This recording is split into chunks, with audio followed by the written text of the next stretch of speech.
નમસ્કાર, આપનું હાર્દિક સ્વાગત છે એજ્યુકેશન ગુજરાત ચેનલમાં. આજે આપણે ધોરણ 6ના નવ વિજ્ઞાન વિષય કુતૂહલ નો પાઠ બીજો, સજીવ સૃષ્ટિમાં વિવિધતા. આ પાઠનું સ્વાધ્યાયપોથીનું સંપૂર્ણ સોલ્યુશન વિડીયો માધ્યમ શીખવાનું છે. ચેનલ પર નવા આવ્યો ચેનલ સબસ્ક્રાઈબ લો, વિડીયો ગમે લાઈક કરી દો.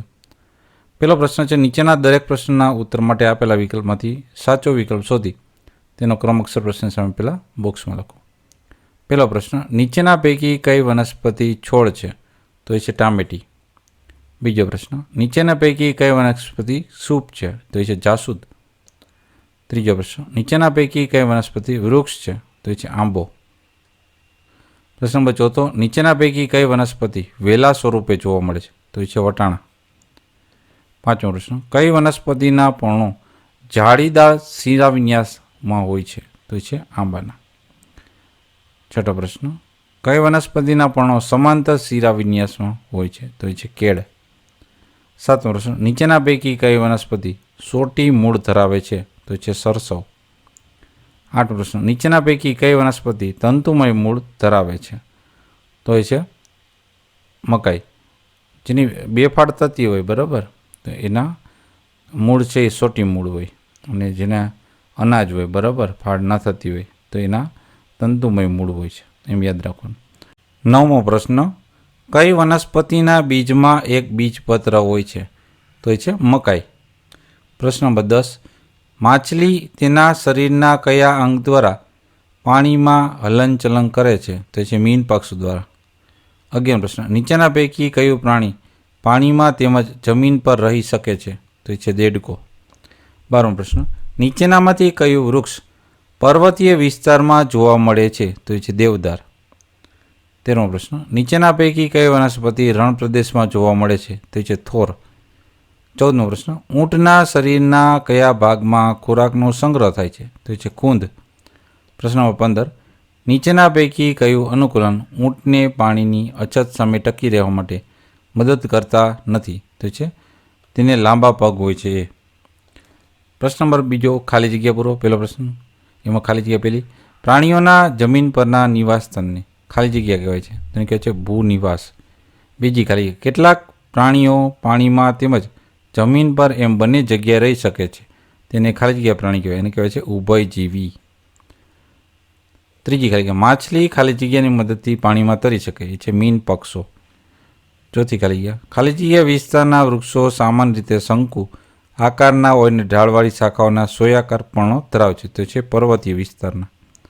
પાંચમી ખાલી જગ્યા, ફળો ખાતા પ્રાણીઓ ખાલી જગ્યાનો ફેલાવો કરવામાં મદદ કરે છે, તો બીજ. છઠ્ઠી ખાલી જગ્યા, શેરડીના છોડ ખાલી જગ્યા પ્રકારનું મૂળતંત્ર ધરાવતો છે, તંતુમય મૂળતંત્ર. સાતમી ખાલી જગ્યા, ચણાના છોડના પર્ણોમાં ખાલી જગ્યા શિરાવિન્યાસ હોય, તો છે જાળીદાર. આઠમું ખાલી જગ્યા, બુરાંસના છોડનો નિવાસ સ્થાન ખાલી જગ્યા છે, તો એ છે પર્વતો. નવમી ખાલી જગ્યા પ્રાણીને રણનું વહાણ કરે છે, તો એ છે ઊંટ. 10મી ખાલી જગ્યા, લડાખના ઠંડા રણમાં રહેતા ઊંટને ખાલી જગ્યા ખૂંદ હોય છે, તો એને 2 ખૂંદ હોય. ત્રીજો પ્રશ્ન, નીચેના પ્રશ્નોના માત્ર ઉત્તર લખો. પહેલો પ્રશ્ન, બારમાસી કયા પ્રકારની વનસ્પતિ છે? તો એ છોડ પ્રકારની. બીજો પ્રશ્ન, શું પ્રકારની વનસ્પતિઓને 2 નામ આપો? તો એ જાસૂદ ને કરેણ. ત્રીજો પ્રશ્ન, નબળા પ્રકારવાળી વનસ્પતિ જે ટટ્ટાર રહી શકતી નથી તેથી જમીન પર પથરાય છે, તેને શું કહે છે? તેને કહે છે વેલા. ચોથો પ્રશ્ન, પર્ણમાં શિરાઓ દ્વારા રચાતી તરા કે ભાતને શું કહે છે? તેને કહે છે શિરા વિન્યાસ. પાંચમો પ્રશ્ન, વડ કે પીપળાના પર્ણમાં કયા પ્રકારનો શિરા વિન્યાસ હોય છે? તો છે જાળીદાર શિરા વિન્યાસ. છઠ્ઠો પ્રશ્ન, થોરના છોડના કયા ભાગમાં પાણીનો સંગ્રહ થાય છે? તો એના માંસલ પ્રકાંડમાં. સાતમો પ્રશ્ન, 2 ખૂંદવાળા ઊંટ ભારતમાં ક્યાં જોવા મળે છે? તો લડાખના ઠંડા રણમાં. આઠમો પ્રશ્ન, બંગાળના વાઘની ઘટતી જતી વસ્તીને બચાવવા માટે પ્રોજેક્ટ ટાઈગર કઈ સાલમાં શરૂ કરવામાં આવ્યો હતો? તો છે ઈસવીસન 1973માં. ચોથો પ્રશ્ન, નીચેના વિધાનો ખરા વિધાન સામે ખરાની, ખોટા વિધાન સામે ખોટાની નિશાની કરો. પહેલું છે, ગુલાબનો છોડ શુભ ઉદાહરણ છે કારણ કે તે કથ્થાઈ રંગનું સખત અને પાતળું પ્રકાંડ છે, વિધાન સાચું છે. બીજું, મકાઈ, ઘઉં, ડાંગર વગેરે એક દળીય છોડ છે, વિધાન સાચું છે. ત્રીજું, ઊંટ લાંબા સમય સુધી પાણી પીધા વગર રહી શકે છે. વિધાન સાચું છે. ચોથું, જે છોડના પર્ણોમાં જાળીદાર શિરા વિન્યાસ હોય તેને તંતુમય મૂળતંત્ર હોય છે. વિધાન ખોટું છે. પાંચમું, ગરમ રણમાં રહેતા ઊંટને પહોળી ખરી ધરાવતા લાંબા પગ રણની રેતીમાં ચાલવામાં મદદરૂપ બને છે. વિધાન સાચું છે. છઠ્ઠું, માછલીનું ધારા રેખીય આકારનું શરીર તેનું પાણીમાં તરવાનું સરળ બનાવે. વિધાન સાચું છે. સાતમું, ઊંચાઈની બાબતમાં ક્ષુપ એ છોડ અને વૃક્ષની વચ્ચેની કક્ષાની વનસ્પતિ. વિધાન સાચું છે. આઠમું, ઘોરાડની વસ્તી વધતી જાય છે તેને અટકાવવા આંતરિક આરક્ષિત પ્રદેશો જાહેર કરવામાં આવ્યા છે. વિધાન ખોટું છે. પાંચમો પ્રશ્ન, નીચેના પ્રશ્નોના એક વાક્યમાં ઉત્તર લખો. પહેલો પ્રશ્ન, છોડનું પ્રકાંડ કેવું હોય છે? તેનો જવાબ છે છોડનું પ્રકાંડ લીલું, પાતળું, કુંબળું અને ટૂંકું હોય છે. બીજો પ્રશ્ન, ક્ષુપનું પ્રકાંડ કેવું હોય છે? તેનો જવાબ છે ક્ષુપનું પ્રકાંડ કથ્થઈ રંગનું, પ્રમાણમાં મજબૂત પરંતુ બહુ જાડું હોતું નથી. ત્રીજો પ્રશ્ન, વેલા કોને કહે છે? તેનો જવાબ છે નબળા પ્રકાંડવાળી વનસ્પતિ કે જેને ઊંચે ચડવા અને વૃદ્ધિ પામવા માટે આધારની જરૂર હોય છે એને વેલા કહે છે. ચોથો પ્રશ્ન, કયા પ્રકારના મૂળ ધરાવતી વનસ્પતિને સહેલાઈથી ઉખેડી શકાતી નથી? તો એનો જવાબ છે સોટી મૂળ ધરાવતી વનસ્પતિ છે, એને સહેલાઈથી ઉખેડી શકાતી નથી. પાંચમો પ્રશ્ન, થોર ક્યાં જોવા મળે છે? તો એનો જવાબ છે થોર રણ પ્રદેશમાં જોવા મળે છે. છઠ્ઠો પ્રશ્ન, પર્વતીય વિસ્તારમાં કયા પ્રકારના વૃક્ષો જોવા મળે છે? તેનો જવાબ છે પર્વતીય વિસ્તારમાં વૃક્ષો મોટે ભાગે શંકુ આકારને ઢોળાવાળી શાખાઓ અને સોયાકાર પર્ણો ધરાવે છે. સાતમું, સુંદર અને રંગીન પુષ્પો ધરાવતી વનસ્પતિના બે ઉદાહરણ. તેનો જવાબ છે ગુલાબ અને બુરાન્સ એ સુંદર અને રંગીન પુષ્પો ધરાવતી વનસ્પતિઓ છે. આઠમો પ્રશ્ન, બીજમાં બે બીજપત્ર હોય એવી બે વનસ્પતિનું નામ. તેનો જવાબ છે વાલ અને રાજમાના બીજમાં બે બીજપત્ર હોય છે. નવમો પ્રશ્ન, નીચેનામાંથી કયા ભૂનિવાસ સ્થાન છે? તેનો જવાબ છે ભૂનિવાસ સ્થાનમાં આવશે ઘાસના મેદાન અને રણ. દસમો પ્રશ્ન, જૂથ બનાવવાની અગત્યતા શી છે? તેનો જવાબ છે જૂથ બનાવવાની વસ્તુઓને તેમની સમાનતા અને ભિન્નતા આધારે સમજાવવામાં અને તેનો અભ્યાસ કરવામાં સરળતા રહે છે. પ્રશ્ન નંબર 6, વ્યાખ્યા લખો. પહેલું, જૈવ વિવિધતા. તેનો જવાબ છે કોઈ ચોક્કસ પ્રદેશમાં વિવિધ પ્રકારની વનસ્પતિઓ અને પ્રાણીઓ જોવા મળે છે. આને તે પ્રદેશની જૈવ વિવિધતા કહે છે. બીજું, નિવાસ સ્થાન. જવાબ છે વનસ્પતિઓ અને પ્રાણીઓ જ્યાં રહે છે તે સ્થળને તેનું નિવાસ સ્થાન કહે છે. ત્રીજું, ઉભયજીવીઓ. તેનો જવાબ છે જે પ્રાણીઓ જમીન પર તેમજ પાણીમાં રહી શકે છે તેમને ઉભયજીવીઓ કહે છે. ચોથું, અનુકૂલન. તેનો જવાબ છે વિશિષ્ટ લક્ષણો કે જે વનસ્પતિઓ અને પ્રાણીઓને તેમના ચોક્કસ પ્રદેશમાં ટકી રહેવા માટે સક્ષમ બનાવે છે એને અનુકૂલન કહે છે. પ્રશ્ન નંબર 7, નીચેના પ્રશ્નોના ટૂંકમાં ઉત્તર લખો. પહેલું, ક્ષુપ એટલે શું અને તેના 6 ઉદાહરણ આપો. તેનો જવાબ છે કથ્થઈ રંગનું, મજબૂત અને બહુ જાડું નહીં તેવું પ્રકાંડ ધરાવતી અને જમીનની નજીકથી ડાળીઓ અને શાખાઓની શરૂ થતી હોય તેવી વનસ્પતિને ક્ષુપ કહે છે. ઉદાહરણ તરીકે ગુલાબ, મોગરો, જાસૂદ, મહેંદી, કરણ, લીંબુડી વગેરે. બીજો પ્રશ્ન, જાળીદાર શિરાવિન્યાસ એટલે શું? પર્ણમાં જાળીદાર શિરાવિન્યાસ ધરાવતી વનસ્પતિઓના 6 ઉદાહરણ આપો. તેનો જવાબ છે પર્ણમાં મોટી મધ્ય શિરાઓની બંને બાજુએ જાળીદાર તરા જોવા મળે છે. આ તરાને જાળીદાર શિરાવિન્યાસ કહે છે. પર્ણમાં જાળીદાર શિરાવિન્યાસ ધરાવતી વનસ્પતિના ઉદાહરણમાં ચણા, તુવેર, મગ, વાલ, વટાણા, આંબલી વગેરે. ત્રીજો પ્રશ્ન, સમાંતર શિરાવિન્યાસ એટલે શું? અને બીજું એમાં પ્રશ્ન છે પર્ણમાં સમાંતર શિરાવિન્યાસ ધરાવતી વનસ્પતિના 6 ઉદાહરણ આપો.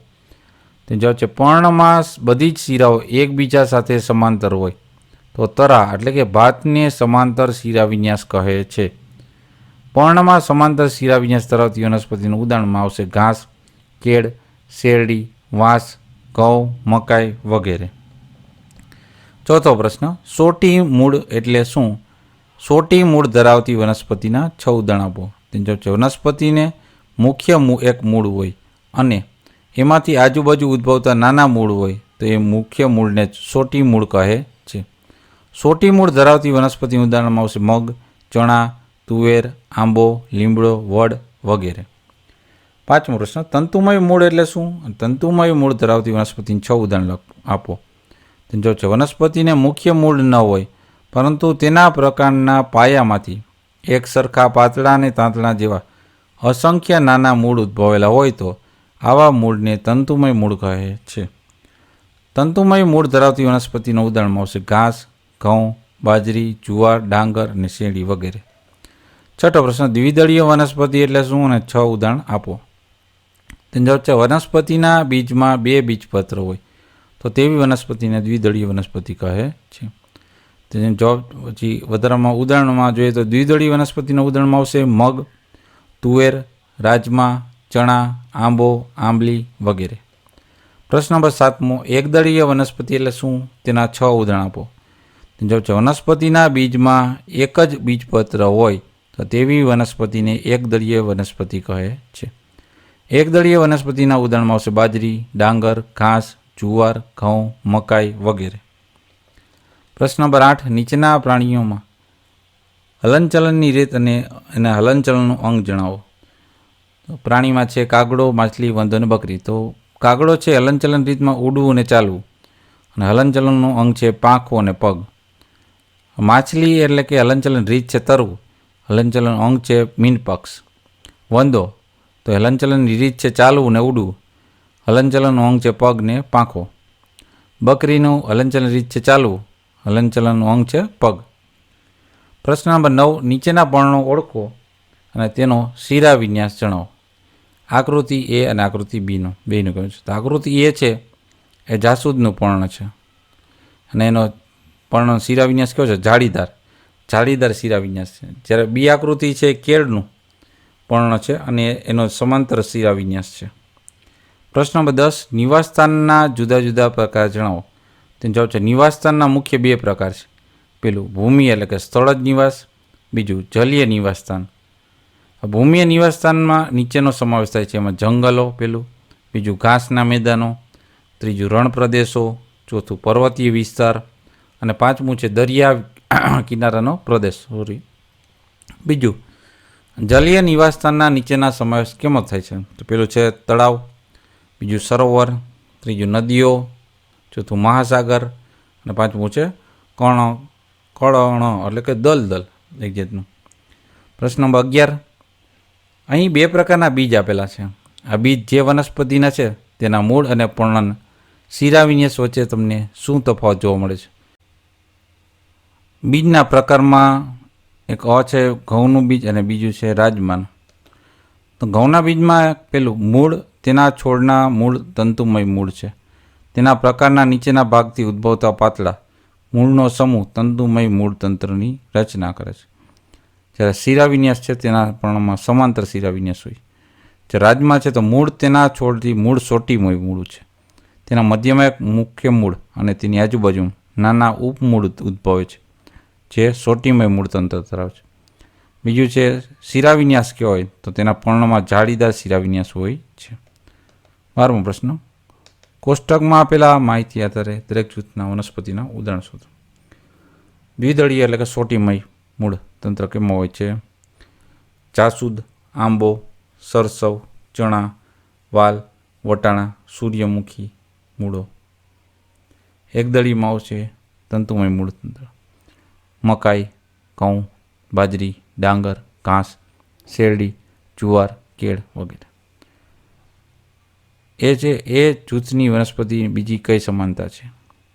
એ જૂથની વનસ્પતિ બીજી સમાનતા તેના પર્ણોમાં જાળીદાર શિરા વિન્યાસ હોય. અને બી છે જૂથની વનસ્પતિ બીજી સમાનતા છે એ પર્ણો છે સમાંતર શિરા વિન્યાસ ધરાવે છે. 13મો પ્રશ્ન, આ પ્રકરણમાં ચર્ચા કર્યા સિવાયના અન્ય કોઈ લક્ષણોને આધારે નીચેના પ્રાણીઓને 2 જૂથમાં વિભાજિત કરો. તો ઉડી શકે તેવા પ્રાણીઓ અને સસ્તન પ્રાણીઓ. તો ઉડી શકે એવા પ્રાણીઓ અને ઉડી ન શકે, સસ્તન ન હોય. ટૂંકમાં ઉડી શકે એવા પ્રાણીઓમાં પહેલાં આવશે વંદો, કબૂતર, ચામાચીડિયું, તીડ. ઉડી ન શકે એવા પ્રાણીઓ આવશે ગાય, કાચબો, વેલ, માછલી, ગરોળી. સસ્તન પ્રાણીઓમાં આવશે ગાય, ચામાચીડિયું, વહેલ. સસ્તન ન હોય એવા પ્રાણીઓ આવશે વંદો, કબૂતર, કાચબો, માછલી, તીડ અને ગરોળી. 14નો પ્રશ્ન છે ફ્લો ચાર્ટનું વિશ્લેષણ કરો. એ અને બી ઉદાહરણ શું હોઈ શકે? તો વનસ્પતિ છે, હા. શું પર્ણો ધરાવે છે? હા. શું તેના જાળીદાર શિરાવિન્યાસ શું છે? ના. તો બી થશે અને હા તો એ થશે. એ એટલે કે છોડના પર્ણોમાં જાળીદાર શિરાવિન્યાસ હોય તો ઉદાહરણ થશે જાસૂદ, આંબો, પીપળો, સૂર્યમુખી, તુલસી, ધતુરો, ચણા અને હજારીગીલ. અને બી હશે તો છોડના પર્ણો જાળીદાર શિરાવિન્યાસ નહીં હોય. ઉદાહરણ તરીકે મકાઈ, ઘાસ, કેળ, શેરડી, ઘઉં, બાજરી, ડાંગર, જુવાર. 15 પ્રશ્ન મનુની માતા કિચન ગાર્ડન જાળવણી કરે છે. એક દિવસ તે જમીન ખોદીને મૂળો કાઢી રહી હતી. તેમણે મનુને કહ્યું, મૂળો એક પ્રકારનું મૂળ છે. મૂળાનું અવલોકન કરો અને તે કયા પ્રકારનું મૂળ છે તે લખો. મૂળાના છોડના પર્ણમાં તમે કયા પ્રકારનો શિરાવિન્યાસ જોશો? તો જવાબ છે મૂળો એક સોટીમય પ્રકારનું મૂળ છે. સોટીમય મૂળ એ મુખ્ય કેન્દ્રસ્થ જાડું મૂળ છે. જમીનમાં ઊંડે સુધી વિસ્તરેલું હોય છે. મૂળાના છોડના પર્ણો જાળીદાર શિરાવિન્યાસમાં હોય છે. આ શિરાવિન્યાસની રચનામાં એક મોટી મધ્ય શિરાની બંને બાજુએ જાળીદાર તરા ભાત હોય છે. મૂળો એ સોટીમય મૂળ છે અને તેના છોડના પર્ણોને જાળીદાર શિરાવિન્યાસ હોય છે. આગળ આપણે એક થોડીક મિસ્ટેક થઈ ગઈ છે લખવામાં, આપણે ચૂક ચેન્જ કરી નાખીએ કે અહીંયા પર્ણોમાં આપણે મૂળો છે, હા સોટીમય રેડી છે, ઓકે છે બરાબર, જાળીદારમાં આવે છે, રેડી છે. મને એમ લાગે મૂળો છે એ સિંગલ લખાઈ ગયું છે, ત્યાં તો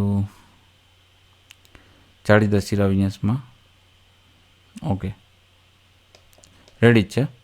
પ્રશ્ન નંબર 16 નીચેના કેટલાક પ્રાણીઓના નામ આપેલા છે તે નિવાસસ્થાનના આધારે તેમના જૂથ બનાવો. એ લખેલા ભાગમાં જલીય એટલે કે જળચર પ્રાણીઓનું નામ, બી લખેલા ભાગમાં ભૂનિવાસી એટલે કે સ્થળચર પ્રાણીઓનું નામ અને ભાગ સીમાં બંને પ્રકારના રહેઠાણ પરના નામ દાખલ કરવાના છે. એમાં આવશે જળચરમાં ડોલ્ફિન, વેલ. બીમાં આવશે સ્થળચર પ્રાણીમાં ઘોડો, ઘેટા, ખિસકોલી, અળસિયું અને કબૂતર. સી બંને પ્રકારના રહેઠાણમાં રહેતા આવશે એમાં ડેડકો, મગર, કાચબો, જે પાણી પર રહી શકે, જમીન પર રહી શકે. પ્રશ્ન નંબર 17 નીચે આપેલ બતકની આકૃતિની નિદર્શન ભાગનું અવલોકન કરો. અન્ય પક્ષીઓની તુલનામાં બતકના પગમાં તમને કયા તફાવત જોવા મળે છે? આ ભાગનો ઉપયોગ કરીને બતક કઈ પ્રવૃત્તિ કરી શકે છે? તો જો પગમાં પંજા છે એ ત્વચાથી એટલે કે ચામડીથી જોડાયેલા છે, જ્યારે કબૂતરમાં એવું નથી, બરાબર. બતકને ત્વચાથી જોડાયેલા પહોળા પંજા પગ હોય છે, જ્યારે અન્ય પક્ષીઓને એટલે કે ઉદાહરણ તરીકે કબૂતરને ત્વચા જોડાયેલા પંજા પગ હોતા નથી. કબૂતરને પગમાં અલગ અંગૂઠો હોય છે. બતક તેના ત્વચાની જોડાયેલા પંજાથી પગ વડે પાણીમાં અસરકારક રીતે હલેસા મારી શકે છે. આથી તે પાણીમાં સરળતાથી તરી શકે છે અને હલનચલન કરી શકે છે. આવી રીતના ધરાવતા પગ એ બતકને પાણીમાં તરવા માટેનું ખૂબ ખાસ અનુકૂલન છે. પ્રશ્ન નંબર 8 વૈજ્ઞાનિક કારણ આપી સમજાવો. પેલું ઊંટને રણનું વહાણ કહે છે. તેનો જવાબ છે ઊંટને રણનું વહાણ કહે છે કારણ કે તે ગરમ રણ પ્રદેશમાં સહેલાઈથી જીવન ટકાવી શકે તે માટેના નીચેના અનુકૂલન ધરાવે છે. ઊંટને લાંબા પગ હોય છે જે પોતાના શરીરને રણની ગરમી રેતીથી દૂર રાખે છે. તેના પગના તળિયે નરમ અને પહોળી ગાદી જેવી ખરી હોય છે, જેથી તેના પગ રણની રેતીમાં કૂપી જતા નથી. પરિણામે તે રણની રેતીમાં સરળતાથી ચાલી શકે છે. તે લાંબા સમયે અલ્પ માત્રામાં મૂત્રનો ત્યાગ કરે છે. તેનો મળ સૂકો હોય છે અને પરસેવો થતો જ નથી. આમ તેના શરીરમાંથી ઓછા પ્રમાણમાં પાણીનો ત્યાગ થાય છે. વળી તેના ખૂંદમાં ચરબીનો સંગ્રહ થયેલો ચરબીનો તેનો ખોરાક પ્રાપ્ય ન હોય ત્યારે સંજોગોમાં ખૂંદમાંથી ચરબીનો ઉપયોગ કરી શકે છે. આને લીધે તે લાંબા સમય સુધી પાણી અને ખોરાક વગર ચલાવી શકે છે. બીજો પ્રશ્ન થોર ગરમ રણમાં જીવન ટકાવી રાખવા માટે અનુકૂલિત થયેલ છે. તેનો જવાબ છે થોર ગરમ રણમાં જીવન ટકાવી રાખવા નીચેના અનુકૂલન ધરાવે છે કે થોરના મૂળ છે જમીનમાં ખૂબ ઊંડે સુધી જાય છે અને પાણીનું શોષણ કરે છે. તેના પર્ણો નાના અને ઓછા હોય છે, જેથી બાષ્પોત્સર્જન ઓછું પાણી ગુમાવાય છે. તેનું માંસલ પ્રકાંડ તેના પાણીનો સંગ્રહ કરે છે અને ગરમ પરિસ્થિતિમાં ટકાવી રાખવા માટે મદદ કરે છે. જાડું લીલું પ્રકાંડ અને તેની શાખાઓ પ્રકાશ સંશ્લેષણની ક્રિયા કરી ખોરાક બનાવે છે. પ્રશ્ન 9. તફાવતના 2 મુદ્દા લખો. પહેલો, છોડ ને ક્ષુપ. એમાં પહેલો મુદ્દો છે છોડ છે એ ઊંચાઈમાં નીચા હોય, જ્યારે ક્ષુપ છે એ છોડ કરતાં થોડા ઊંચા હોય છે. છોડ છે એમાં બીજો મુદ્દો તેનું પ્રકાંડ કુમળું, પાતળું, લીલું હોય છે, જ્યારે ક્ષુપનું પ્રકાંડ સખત, સાધારણ જાડું અને કથ્થાઈ રંગનું કાષ્ઠી હોય છે. ત્યારબાદ બીજો છે તફાવત જાળીદાર શિરાવિન્યાસ, સમાંતર શિરાવિન્યાસ. પહેલું, પર્ણમાં મોટી શિરાઓ બંને બાજુએ જાળીદાર તરહ જોવા મળે છે, જ્યારે સમાંતર શિરાવિન્યાસમાં પર્ણમાં શિરાઓ એકબીજા સાથે સમાંતર હોય છે. બીજું, દ્વિદળીય વનસ્પતિમાં પર્ણોમાં આ પ્રકારનો એટલે કે જાળીદાર શિરાવિન્યાસ જોવા મળે છે, જ્યારે એકદળીય વનસ્પતિમાં પર્ણોમાં આ પ્રકારનો એટલે કે સમાંતર શિરાવિન્યાસ જોવા મળે છે. ત્રીજો તફાવત છે સોટી મૂળ અને તંતુમય મૂળ. પહેલું, સોટીમય મૂળ છે એમાં મુખ્ય એક મૂળ અને તેમાંથી આજુબાજુ ઉદ્ભવેલા ઘણા નાના મૂળ હોય છે, જ્યારે તંતુમય મૂળમાં મુખ્ય મૂળ હોતું જ નથી, તેને ઘણા એક સરખા તંતુ જેવા નાના મૂળો હોય છે. બીજું, સોટીમય મૂળમાં તે જમીનમાં ઊંડે ઉતરે છે, જ્યારે તંતુમય મૂળ છે એ જમીનમાં ખૂબ ઊંડા જતા નથી. ચોથો તફાવત છે એકદળીય બીજ, દ્વિદળીય બીજ. પહેલું, એકદળીય બીજ છે એક જ બીજપત્ર ધરાવે છે, જ્યારે દ્વિદળીય બીજ છે 2 બીજપત્ર આવેલા હોય છે. બીજું, મકાઈ અને ઘઉં એકદળીય બીજ છે, જ્યારે ચણા અને રાજમા દ્વિદળીય બીજ છે. પ્રશ્ન નંબર 10. વર્ગીકરણ કરો. છોડ, ક્ષુપ અને વૃક્ષમાં. તો છોડમાં આવશે બારમાસી, મકાઈ. ક્ષુપમાં આવશે તુલસી, જાસૂદ, મહેંદી. વૃક્ષમાં આવશે લીમડો, વડ, આસોપાલો. બીજું વર્ગીકરણ છે જાળીદાર શિરાવિન્યાસ, સમાંતર શિરાવિન્યાસ. તો જાળીદાર શિરાવિન્યાસમાં આવશે તુલસી, જાસૂદ, વડ, પીપળો. સમાંતર શિરાવિન્યાસમાં આવશે ઘઉં, મકાઈ, વાંસ, ઘાસ. ત્રીજું વર્ગીકરણ છે સોટીમય મૂળ અને તંતુમય મૂળનું. તો સોટીમય મૂળમાં આવશે આંબો, બારમાસી, તુલસી, સરસવ. તંતુમય મૂળમાં આવશે બાજરી, ઘઉં, નાળિયેરી, શેરડી. પ્રશ્ન નંબર ચોથોમાં વર્ગીકરણમાં છે એકદળીય બીજ, દ્વિદળીય બીજ. એકદળીય વનસ્પતિ બીજની વનસ્પતિ એટલે કે ઘઉં, મકાઈ, બાજરી, ડાંગર. દ્વિદળીય વનસ્પતિમાં છે ચણા, મગ, સરસવ, આંબલી. પ્રશ્ન નંબર 11. જોડકા જોડો. વિભાગ અમાં નિવાસ છે, બમાં છે પ્રાણીઓ. તો રણ પ્રદેશમાં આવશે ઊંટ, પહાડી પ્રદેશમાં આવશે સફેદ રીંછ, ઘાસનું મેદાનમાં આવશે હરણ અને મહાસાગરમાં આવશે વહેલ. નેક્સ્ટ બીજું છે માછલી, એ લાગુ પડે છે મીન પક્ષીને. ઊંટને લાગુ પડે છે કુંદ, દેવદાર એટલે કે જે છે શંકુ જેવો આકાર હોય એનો, થોર એટલે માંસલ પ્રકાંડ. પ્રશ્ન નંબર 12. નીચેના મુદ્દાસર પ્રશ્નનો ઉત્તર આપવાનો છે. પેલું, મૂળના પ્રકાર જણાવો, આકૃતિ દોરી તેમાં ટૂંકમાં લખો. તો સોટીમય મૂળ અને તંતુમય મૂળ આપણે બુકમાં પણ છે, આગળ પણ છે. પેલું છે સોટીમય મૂળ, તેમાં એક મુખ્ય મૂળ અને તેમાંથી આજુબાજુ મૂળ ઉદ્ભવેલા હોય છે. આ મુખ્ય મૂળને સોટીમય મૂળ કહે છે. તે જમીનમાં ઊંડે સુધી ફેલાય છે. દ્વિદળીય વનસ્પતિ જેવી કે તુવેર, મગ, વાલ, વટાણા, આંબો, લીમડો, વડ વગેરેના સોટીમય મૂળ હોય છે. બીજું, તંતુમય મૂળ કેના હોય તો તેમાં મુખ્ય મૂળ હોતું નથી. પ્રકારના પાયામાંથી ઘણા બધા તંતણા જેવા એક સરખા પાતળા મૂળ જોવા મળે છે, તેને તંતુમય મૂળ કહે છે. તે જમીનમાં ઊંડે સુધી જતા નથી, પરંતુ જમીનમાં ઉપરના પરમાં વિસ્તૃત થઈ ફેલાય છે. આથી તંતુમય મૂળ ધરાવતી વનસ્પતિને જમીનમાં સહેલાઈથી ઉખેડી શકાય છે. એકદળીય વનસ્પતિ જેવી કે ઘઉં, બાજરી, મકાઈ, શેરડી વગેરે. બીજો પ્રશ્ન છે પર્વતીય બકરી અને મેદાનના વિસ્તારમાં જોવા મળતી બકરીનું ચિત્ર જુઓ. તેમની વચ્ચેના સમાનતા અને તફાવત દર્શાવો અને આ તફાવતના કારણો શું છે. હવે સમાનતામાં જોઈએ તો બંને પ્રકારની બકરીઓ એક જ વર્ગની છે. આ બંને ભૂનિવાસી એટલે કે જમીન પર રહેનાર બકરી છે. બંને તૃણાહારી પ્રાણીઓ છે અને તેનો મુખ્ય આહાર ઘાસ અને પર્ણો છે. હવે એમાં તફાવતમાં જોઈએ તો પર્વતીય બકરી છે તે પર્વતીય પહાડી વિસ્તારમાં હોય છે, જ્યારે મેદાનની વિસ્તારમાં જોવા મળતી બકરીમાંથી ઘાસવાળા મેદાનમાં રહે છે. પર્વતીય બકરી છે ઘટ અને લાંબી રૂવાટી હોય છે, જે પર્વત પરના ઠંડા તાપમાન સામે રક્ષણ આપે છે. અને મેદાન વિસ્તારની જોવા મળતી બકરીમાં પાતળી અને ટૂંકી રૂવાડી હોય છે, જેને હુંફાળી ગરમ આબોહવામાં અનુકૂળ છે. પર્વતીય બકરીમાં ચરબીનો સંગ્રહ થવાને લીધે તેનું શરીર વધારે સ્નાયુબદ્ધ હોય છે. જ્યારે મેદાની બકરી છે એ પર્વતીય બકરીની સરખામણીમાં શરીર થોડું ઓછું સ્નાયુબદ્ધ હોય છે. ચોથું, પર્વતીય બકરી છે એ પર્વતના ખડકાળ ઢાળ ચડવામાં મજબૂત ખરી હોય છે. જે મેદાનમાં રહેતી બકરી છે એ સપાટ મેદાનમાં વિસ્તારમાં ચાલવા માટે વધુ યોગ્ય અને તેવી ખરી હોય છે. પ્રવૃત્તિમાં છે પ્રકારના વિવિધતાના આધારે વનસ્પતિઓના જૂથ પાડવાના. તો સાધન સામગ્રીમાં આપણે જોઈએ વૃક્ષ જોઈએ, કુંડા, ક્ષુપ ને છોડ. આ પેલું વૃક્ષ છે, બીજું ક્ષુપ, ત્રીજું છોડ છે.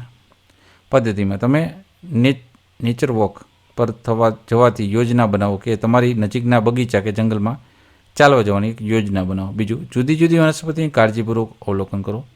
પ્રકારના જુદા જુદા લક્ષણો જેવા કે વનસ્પતિ ઊંચાઈ, પ્રકારની જાડાઈ, પ્રકાર નરમ છે કે સખત, પ્રકારનો રંગ કેવો છે ધ્યાનમાં લો. ચોથું, વળી વનસ્પતિની ડાળીઓ ક્યાંથી ઉદ્ભવેલી છે એ પણ અવલોકન કરો. તો આપણે અવલોકન કરતાં જણાશે કે આંબો છે એ ઊંચા, કથ્થાઈ કે બદામી લીલું એવો પ્રકાંડ હોય છે, સખત જાડું હોય છે અને પ્રકાંડ પર ઊંચાઈથી હોય છે. અને વનસ્પતિ પ્રકાર છે વૃક્ષ. ગુલાબ જોયું તો એ મધ્યમ ઊંચાઈથી કથ્થાઈ કે બદામી રંગની પ્રકાંડ હોય, સખત અને પાતળું હોય છે. જમીન નજીક હોય છે એના શાખાઓ તો કે હા, અને ક્ષુપ હોય છે. ટામેટી તો નીચા હોય છે, પ્રકાંડ લીલું, કુંબળું, પાતળું, જમીનથી નજીકમાં ગોઠવણી શાખા હોય છે હા, અને પ્રકાર છે છોડ. બારમાસીમાં ઊંચાઈ છે નીચા હોય, લીલું પ્રકાંડ છે, કુંબળું પાતળું છે અને શાખાઓની છે હા, જમીનની નજીક કેવી નજીક હોય, છોડ છે.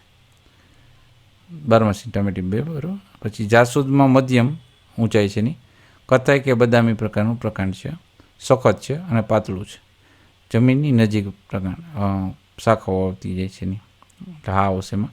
ક્ષુપ છે, પીપળો છે એ ઊંચું હોય છે, કથ્થાઈ કે બદામી રંગનું પ્રકાંડ હોય છે, સખત જાડું અને પ્રકાંડ પર ઊંચાઈ આવે છે એના પ્રકાંડ બધા હા, પ્રકાર છે વૃક્ષ. હજારીગલ એ નીચા હોય છે ઊંચાઈમાં, લીલું પ્રકાંડ હોય, કુંબળું પાતળું હોય, જમીન નજીકમાં જેની શાખાઓ હોય જાય અને છોડ પ્રકારનું છે. તેના પર નિર્ણય એ હોય કે વનસ્પતિની ઊંચાઈના પ્રકારની પ્રકૃતિના આધારે છોડ, ક્ષુપ અને વૃક્ષ જેવા જૂથમાં વહેંચી શકાય છે. બીજું, વિવિધ વનસ્પતિના પર્ણોમાં શિરા વિન્યાસ અવલોકન કરો. પર્ણો પરની તરાહ એટલે કે પેટર્નની સરખામણી કરવી. સાધન સામગ્રીમાં જાળીદાર શિરા વિન્યાસ ધરાવતું જાસૂદનું પર્ણ અને સમાંતર શિરા વિન્યાસમાં ધરાવતું કેળનું પર્ણ લેવામાં આવ્યું છે. પદ્ધતિ, એક નેચર વોક દરમિયાન તમે એકત્રિત કરેલા વિવિધ વનસ્પતિના પર્ણ જોવાના છે. બીજું, કાળજીપૂર્વક અવલોકન કરો અને એકત્રિત કરેલા પર્ણોના આકાર, જાડાઈ, પર્ણની કિનારી, પર્ણની ટોચ અને રચનામાં વિવિધતાની નોંધ કરો. ત્રીજું, વનસ્પતિના પર્ણ પરની પાતળી રેખાઓનું અવલોકન કરો. ચોથું, વિવિધ વનસ્પતિઓના પર્ણો પરથી શિરાઓનો તરાહ એટલે કે ભાતની સરખામણી કરો.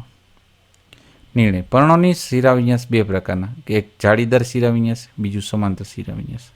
એક, વડ, પીપળો, જાસૂદ, આંબો, કાકડી વગેરે પર્ણોના જાળીદાર શિરા વિન્યાસ જોવા મળે છે. આ પ્રકારના શિરા વિન્યાસમાં મોટી મધ્ય શિરાની બંને બાજુએ પાતળી જાડી જેવી શિરાઓની તરાહ ભાત જોવા મળે છે. બીજું, કેળ, ઘાસ, મકાઈ, વાંસ વગેરેના પર્ણોમાં સમાંતર શિરા વિન્યાસ જોવા મળે છે. આ પ્રકારના શિરા વિન્યાસમાં પર્ણોની શિરાઓ એકબીજા સાથે સમાંતર હોય છે. ત્રીજું છે છોડના પર્ણમાં શિરા વિન્યાસના પ્રકાર અને તેના મૂળ તંત્રના પ્રકાર વચ્ચે સંબંધિત પ્રસ્થાપિત કરો. સાધન સામગ્રીમાં નીચે આપેલી વનસ્પતિઓ. પદ્ધતિમાં, એક તમારી શાળાની નર્સરી કે અન્ય નર્સરીમાં થોડા છોડના રોપા એકત્રિત કરો. તેમાં લેમન ગ્રાસ, હજારીગલ, બારમાસી, ગુલાબ, મકાઈનો સમાવેશ કરો.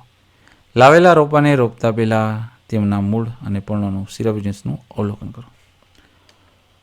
તો લેમન ગ્રાસ છે એ સમાંતર શિરા વિન્યાસ છે, મૂળતંત્ર તંતુમય. હજારીગલ સમાંતર શિરા વિન્યાસ, તંતુમય મૂળ. બારમાસી જાળીદાર શિરા વિન્યાસ, સોટીમય મૂળ. ગુલાબ જાળીદાર શિરા વિન્યાસ, સોટીમય મૂળ. મકાઈ સમાંતર શિરા વિન્યાસ, તંતુમય મૂળ. ચણા જાળીદાર શિરા વિન્યાસ, સોટીમય મૂળ. અને ઘઉં છે સમાંતર શિરા વિન્યાસ, તંતુમય મૂળ. તાના પર શું નિર્ણય આવ્યો હતો કે પર્ણમાં જાળીદાર શિરા વિન્યાસ છે તો વનસ્પતિ સોટીમય મૂળ છે, જ્યારે સમાંતર શિરા વિન્યાસમાં વનસ્પતિ તંતુમય મૂળ ધરાવતી હોય છે. તો તો આ તો આપણે પાઠ બીજાનું સ્વાધ્યાય પોથીનું સંપૂર્ણ સોલ્યુશન જોતા રહો. એજ્યુકેશન ગુજરાત ચેનલ શીખતા રહો. Thank you. આભાર.